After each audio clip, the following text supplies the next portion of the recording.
Captain Larry, I think it's the 11th of February, and here we are with the cushions in the berth for the first time. That cushion in the back corner is not the right one. Clearly we're missing a cushion somewhere. But anyway, this has not been seen since I've owned the boat. So there you go. And the quarter berth stuff is in.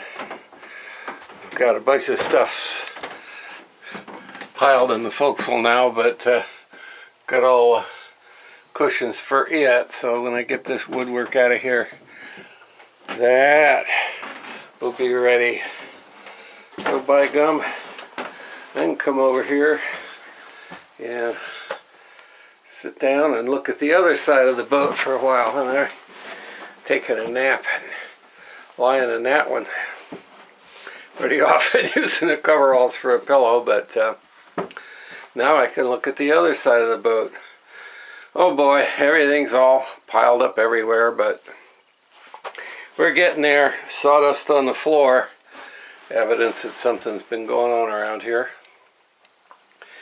Anyway, that's the story. Not much to say, but glad to have that done.